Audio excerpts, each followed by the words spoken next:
এই যে কালু, বলো দেখি, যখন বাংলার সাহামাগীরা রাস্তায় নেমে সমান অধিকারের দাবি নিয়ে নারী পুরুষ সমান অধিকার এই স্লোগান তুলছিল, সারা দেশ কাঁপছিল, তখন তোমার প্রতিক্রিয়া কি ছিল? তুমি তখন কি করছিলে তা বলো দেখি। আরে স্যার, আমি তো তখন শাহমাগীদের নিয়ে গান গাইতেছিলাম। সাহামাগির করে কত বুঝাইছি, হেতিরা বুঝ মানে না। এত করে বুঝাইলাম, আমার কথা রাখে না। কতবার বলছি তোদের রাস্তায় ন্যাংটা নামিস না। পুরুষ জাতি চাইতে গেলে পিছন বালা থাকবে না। ফুটকি হইব লাল, ব্যথা চিরকাল, তখন তোরা কই যাবি?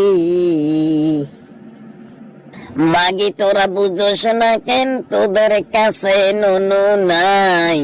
সমান অধিকার পাইতে গেলে বড্ডাই একটা নুনু চাই। তোদের নুনু নাই, তাই কোনো অধিকার নাই। নুনু লাগাই আগে আয়। বন্ধুরা, কালুর এই গানটি আপনাদের কেমন লেগেছে তা কমেন্টের মাধ্যমে জানাবেন। ভিডিওটিতে একটি লাইক করে চ্যানেলটিকে টপ সাবস্ক্রাইব করে পাশে থাকা বেল বাটনটি বাজিয়ে দিন আর শেয়ারের মাধ্যমে সকলকে দেখার সুযোগ করে দিন।